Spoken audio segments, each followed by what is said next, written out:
मेरो मैले कामै गरेको छु भनेर थाहा हुन्छ, नत्र भने मेरो नाम यहाँ कोट गर्नुपर्ने। त्यस कारणदाखेरि अब म मिडियालाई प्रेम गर्ने मान्छे हो र म एक दुईवटा कुरा बताएर र मलाई शुभकामना दिन चाहन्छु।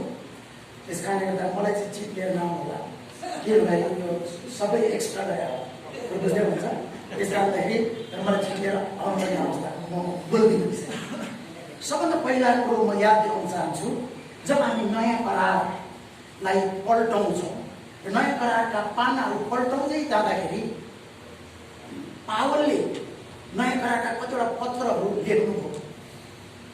त्यो के लेख्नुभयो होला भन्दाखेरि पहिलो कुरो त कलमले लेख्नुभयो। दोस्रो कुरो कलमको लागि कागजको आवश्यकता पर्यो। भनेपछि पावलको समयको कटिङ एज मोडर्न टेक्नोलोजी भनेको चाहिँ पेन र पेपर थियो भने अहिलेको कटिङ एजको मोडर्न टेक्नोलोजी भनेको चाहिँ सोसियल मिडिया हो। त्यस कारणले गर्दाखेरि अब फेरि पुरानै निङ्गालोको कलम, फेरि मसीकै, फेरि नेपाली कागजकै आवश्यकता छैन। यदि हामी ती कुराहरू प्रयोग गर्यौँ भने चर्च आउटडेटेड हुनेछ। त्यस कारणले गर्दाखेरि पावलले जसरी त्यो समयको लेटेस्ट कटिङ एज टेक्नोलोजीलाई प्रयोग गरेर बाइबल हाम्रो हातमा ल्याइदिए, अबको मण्डलीले विशेष गरी कोभिड-19 पछि सर्टेन कुरा मण्डली इतिहासको लागि सदाको लागि चेन्ज गरिदिएको छ। अब जुन जुन चर्चले यसलाई एडप्ट गर्छ ती चर्चहरू अगाडि बढ्छन्। जुन जुन चर्चले कोभिड-19 पछि आएको चेन्जेसलाई अँगाल्न सक्दैन ती चर्चहरू हाम्रो देशमा अगाडि बढ्न एकदमै गाह्रो छ। र अब म तपाईँलाई याद दिलाउन चाहन्छु, विशेष गरी यो यहाँनिर टाइटल छ यसको के अरे मिडियाको भूमिका र यसको प्रभाव भन्ने विषयमा। इसाई समुदाय, म अरू समुदायको भन्न सक्दिनँ, तर इसाई समुदाय चाहिँ जहिले पनि सञ्चार प्रविधिलाई प्रयोग गर्ने कुरामा सबभन्दा अग्रणी स्थानमा छ। अब म एउटा नाम दिन चाहन्छु। मार्टिन लुथरले जब मुभेबल प्रिन्टिङ प्रेस लिएर बाइबल छपाउने काम गरे, उनले त्यति बेला यो शब्द प्रयोग गरेका थिए। मार्टिन लुथरले भन्नुभएको थियो, प्रिन्टिङ प्रेस चाहिँ परमेश्वरको अनुग्रहको उच्च काम हो। भनेपछि बाइबल छपाउनलाई प्रिन्टिङ प्रेस। अहिले हामी अनुग्रहको विषयमा वचन सुन्दाखेरि विरोध गर्छौँ भने मार्टिन लुथरले पहिलो पटक प्रिन्टिङ प्रेस पाउँदाखेरि अनुग्रहको सबभन्दा सर्वोत्कृष्ट काम भनेर सम्मान गर्नुभएको थियो। फोर स्क्वायर डिनोमिनेसनको संस्थापक अध्यक्ष एमी सेम्पल मैकफेर्सन, जसले रेडियोलाई पहिलो पटक सुसमाचारको लागि प्रयोग गर्दाखेरि उहाँले भन्नुभएको थियो, अचानक परमेश्वरले दिव्य सञ्चारलाई सञ्चार गर्न दिनुभएको माध्यम भनेर। र हाम्रो बीच भएको सबभन्दा प्रख्यात टेली इभान्जलिस्ट बिली ग्राहम एउटा संसारमा सुसमाचार प्रचार गर्नलाई मिडियालाई प्रयोग गरेर, टेलिभिजन र क्रुसेडलाई प्रयोग गरेर उहाँले प्रभुको वचन सारा संसारमा लिएर जानुभएको छ। अब म तपाईँलाई याद दिलाउन चाहन्छु, त्यस कारणले मिडियाको प्रभाव कति छ भन्ने कुरोको गहिराई बुझ्नको लागि चर्च हिस्ट्री पढिन्छ। यी सबै कुराहरू तपाईँले गुगलमा ओपन भएको कारणले म यी सबै कुरा यहाँ राख्न चाहन्न, तर म एउटै कुरो बताउन चाहन्छु। पहिलो कोरिन्थी 9 अध्यायको 22 र 23 पद चाहिँ अहिलेको करेन्ट कन्टेक्स्टको लागि सबभन्दा शक्तिशाली बाइबल पद हुन्छ। यो म पढ्न चाहन्छु।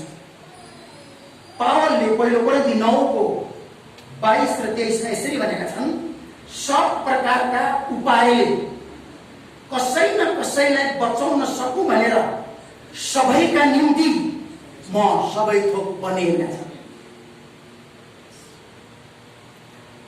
त्यसकारणले पावलले के भन्छ भन्छन् भने म चाहिँ बनाउनको लागि आएको हुँ, भत्काउनको लागि होइन। भत्काउने आन्दोलन त यो देशमा हजार पटक भइसक्यो। इसाई मिडियाले पनि भत्काउनको लागि कलम चाल्ने हो भने त्यो कलम चाहिँ यीशुको रगतले होइन, भारतको मसीले चोकेको हुन्छ। यदि यीशुको रगतले चोकिएको कलमले बनाउने काम गर्दैन भने त्यो क्रिस्चियन मिडिया हुन सक्दैन। र अब म तपाईँलाई उत्साह दिन चाहन्छु। अब क्रिस्चियन मिडियाको प्रभुत्व प्रभाव कति ठुलो छ भन्ने विषयमा ध्यान दिनुभन्दा अगाडि अलिकति सरल कुरा बताउन चाहन्छु। संसारमा मैले यो वर्ल्ड वाइड कन्टेक्स्टमा बोल्दैछु। अहिले कोभिड-19 आइसकेपछि 71% मान्छेले फेसबुक चलाउँछ।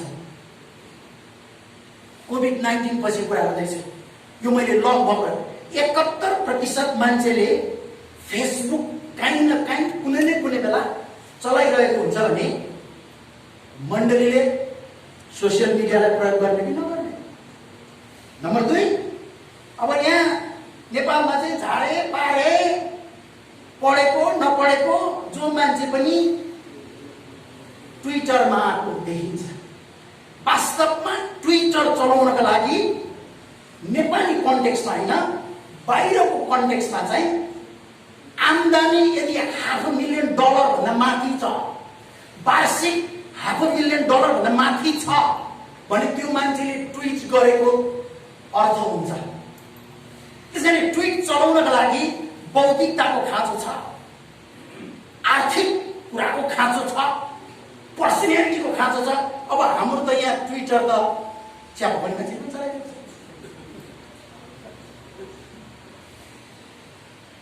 त्यसकारणले हामीले वर्ल्ड कन्टेक्स्टलाई हेर्नु पर्यो। सोसियल मिडियाको कुन चाहिँ टुल्स प्रयोग गर्ने औकात हामी राख्दछौँ। त्यसकारणले गर्दाखेरि ट्विटर चलाउन लागि अघि यहाँ भाइ कुमार सिंह विष्टले भन्दै हुनुहुन्थ्यो, उहाँले मिडियामा मासिस गर्दै हुनुहुन्छ भने इसाई जगतका मिडिया कर्मीहरूले उहाँलाई अलिकति आदर गर्नु चाहिँ राम्रो जस्तो लाग्यो मलाई। अनि अर्को किनभने तपाईँले त्यो विषयमा त दखल छ नि त। तर अब यहाँ त मिडियाको यहाँ हुनै नपढेको मान्छेले तपाईँको जे पाए त्यही लेख्ने। अब म तपाईँलाई याद दिलाउन चाहन्छु, हामी मिडिया कर्मीले याद गर्नुपर्ने कुरो चाहिँ पहिलो कुरो, हामीले मिडिया चलाउँदाखेरि पनि हाम्रो पढाइ कस्तो छ, हामीले देशमा दक्षता हासिल कस्तो गरेका छौँ, हाम्रो सामाजिक तपाईँको अस्तित्व कस्तो छ होइन भन्ने कुरो जानेर हामीले सोसियल मिडियालाई प्रयोग गर्नुपर्ने हुन्छ। र म तपाईँलाई अलिकति याद दिलाउन चाहन्छु, तपाईँको अब इन्स्टाग्राम पनि एकदम फेमस भएर गएको छ। तर म तपाईँलाई याद दिलाउन चाहन्छु 53% त्यसमा पनि 18 देखि 29 वर्षको मान्छेले चाहिँ इन्स्टाग्राम चलाउँछ। त्यसकारणले अब आगामी दिनहरूमा सोसियल मिडिया चाहिँ तपाईँले स्वीकार गर्नुहोस् या नगर्नुहोस्, सोसियल मिडिया चाहिँ कोभिड-19 पछिको समाजमा स्ट्याब्लिस कल्चर हो। अब यो कल्चरलाई हामी एक्सेप्ट गरेर अगाडि बढ्न पनि सक्छौँ। मैले अहिले भर्खरै कल्चरको विषयमा वचन बोलिरहेको छु। मलाई धेरै मान्छेले कल्चरको विषयमा वचन बोलाउँछ। अब यहाँ अघि पैसाको विषयमा पनि कुरा निस्क्यो। तब मेरो एउटा जोकै छ, नो मनी फन पनि यस मनी रन धनी। मिडिया कर्मीलाई रुपियाँ पैसा पनि खाँचो छ। त्यस कारणले गर्दा रुपियाँ पैसा छैन भने तपाईँले कसरी क्यामेरा किन्ने, कसरी कम्प्युटर किन्ने। त्यस कारणले गर्दा मिडिया कर्मीहरू रुपियाँ पैसा कमाउने विषयमा पनि बुद्धि पुऱ्याउनु पर्ने हुन्छ। अनि मैले किन बताउन खोजेको भन्दाखेरि आजभन्दा 25 वर्ष अगाडि म जब क्याम्पस स्कुलमा पढाउन आएँ त्यति बेला मलाई कलम दिएको थियो। तर आज 25 वर्ष पछाडि मैले एउटा कन्फरेन्समा बोल्दाखेरि, नेपाली कन्फरेन्स बोल्दाखेरि 8 लाख रुपियाँ दिन्छ। अब तपाईँले त यो पास्टर त पैसाको पछि हिँड्यो भने मेरो व्यापार छैन, मेरो खेती छैन, मलाई प्रभुले बोलेर खानु होला छ भनेपछि त्यो पैसा लिन भने म के गर्ने? अनि जसले मेरो कुरा काट्छ उहाँले मेरो बिजुली पैसा दिँदैन छैन। मेरो गाडीमा तेल हाल्दै छैन, प्रार्थना गरेर आजको दिनसम्म पानीले गाडी चलाएको छैन, तेलै हाल्नु पर्ने हुन्छ। त्यस कारणले गर्दा हामी नर्सरीमा हुँदाखेरि चाहिँ त्यस्तो कुरा गर्नु राम्रो हो, तर अब हामी त्यो म्याच्योर लेभलमा आइसकेपछि अर्को तालिम पनि तपाईँले मलाई यहाँ बोल्दाखेरि फोकडे बोल्न दिनु भने तपाईँको 50,000 सब्सक्राइब भए पनि अर्थ हुँदैन क्या। कम्तीमा पुजारी आइसकेपछि राम्रो खाना गरेर 5,000 दिनुभयो भने मलाई पनि त बोलेको अर्थ हुन्छ नि त। यो रिसर्च गर्न मैले 5 घन्टा खर्च गरेको छु, यसको पैसा कसले दिन्छ? नेपाली चर संस्थाहरू बिग्रेको कारण यही हो, किन यहाँ जे पनि फोकडे छ, फोकडे कुरो कहिले पनि ध्यान हुँदैन। मैले किन बताउन खोजेको भन्दाखेरि हामी पनि त यो फुल टाइममा आइसकेपछि त हामीले पनि त घरको अहिले लकडाउन हो, सबै लकडाउन हो, मुख त लकडाउन भएको छैन नि त, खानु पर्यो, लाउनु पर्यो। त्यस कारणले गर्दाखेरि तपाईँ मिडिया कर्मीहरू पनि चर्च संस्थाले बोलाउँदामा हुर्र गरेर नखिच्नु होला। आजको दिनसम्म विश्वास छ दिनेश सर मेरोमा आउँदाखेरि कुराकानी गर्दाखेरि पनि कुराकानी गरेर खाजा खाएर तेलको पैसा तेल मात्रै पठाएको छ। मैले इमान्दार बोल्दैछु। अब तपाईँ जति फोकडे काम गरेर काम गर्नुहुन्छ, जे पाए त्यही कन्टेन्ट हालेर ल्याउनुहुन्छ, तपाईँको टिभीको अर्थ हुँदैन। त्यस कारणले गर्दा म उत्साह दिन चाहन्छु मिडिया कर्मीहरूले प्रभुको काम भनेर सबै सित्तैमा नगर्नु होला, किनकि तपाईँको प्रोडक्टको भ्याल्यु हुँदैन। र म तपाईँलाई अन्तमा प्रभावको विषयमा याद दिन चाहन्छु। विशेष गरी यहाँ एक दुईवटा कुरा बताउन चाहन्छु, सल्लाह पनि हो। अब मैले बोलेको कुरा स्क्यान्डल पनि हुन्छ, म बोलेको ठाउँ धेरैजना मान्छे आउँछ, किनभने मैले बोलेको कुरा छिटो फास्ट हुन्छ र मलाई स्क्यान्डल पनि मनपर्छ।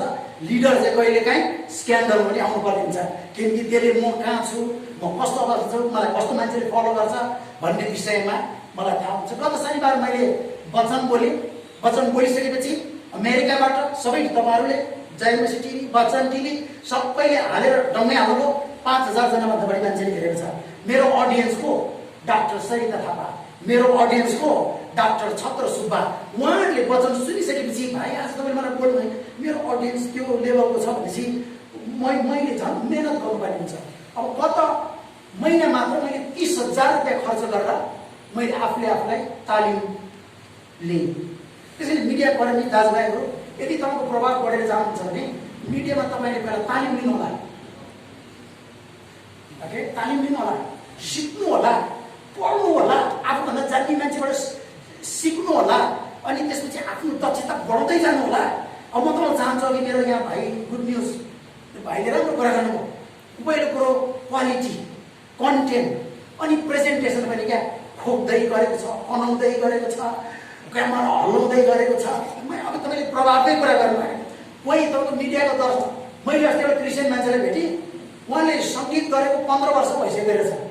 अनि मैले के सङ्गीत गर्नुहुन्छ भनेर चुपचाप सङ्गीतकारको घरमा जाँदै सिपाहीको हतियार हुन्छ, सङ्गीतकारमा त उसले के को उसको त गिटार केही त के भन्नु हतियारै छ।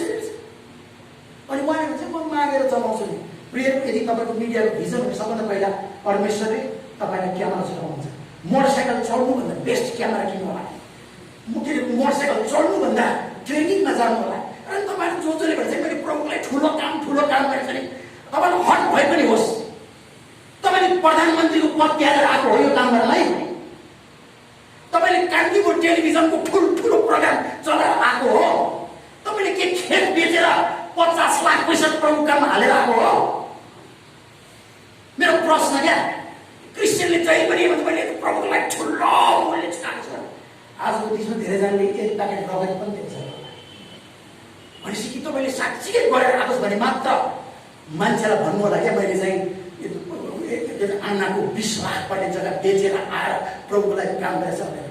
तपाईँहरू सबैजना घिस्रिँदै पानी सर्दै गर्दै गरेर आएको।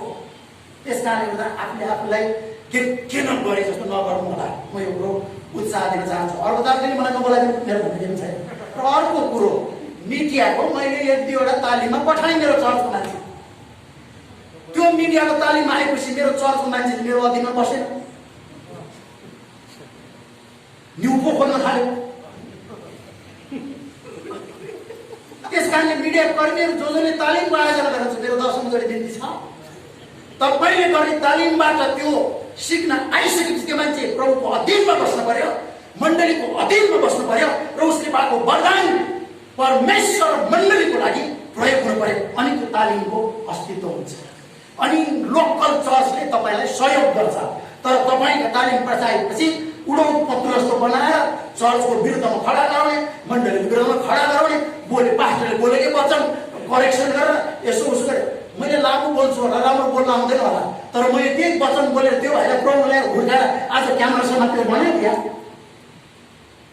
त्यस कारणले गर्दाखेरि तपाईँले तालिम दिएर मान्छेलाई हुन्छ भने परमेश्वर र मण्डलीप्रति समर्पित बनाउनु भयो भने तपाईँलाई मण्डलीले सहायता गर्छ। अब अन्तमा स्वर्गमा ठुलो मिटिङ भएछ। त्यसपछि अब्राहमले प्रभुलाई सोध्नु, तपाईँ खालि तालु खुलेर मात्र धेरै मन पराउनुहुन्छ प्रभु, तालु खुलेर मात्र धेरै मन पराउनुहुन्छ, परमेश्वर पनि फेभरेटिजम गर्नुहुन्छ कि भन्छ। अनि उसले भन्नुभयो, मैले बाइबल ल्याएको छु नि त, म तिमीहरूको कपालको रङ गाउँछु भनेर। तालु खुलेको कपालको गर्नु पर्दैन, समय थोरै लाग्छ, त्यस कारणले म कपाल हुँदैन त तालु खुलेर प्रेम गर्छु।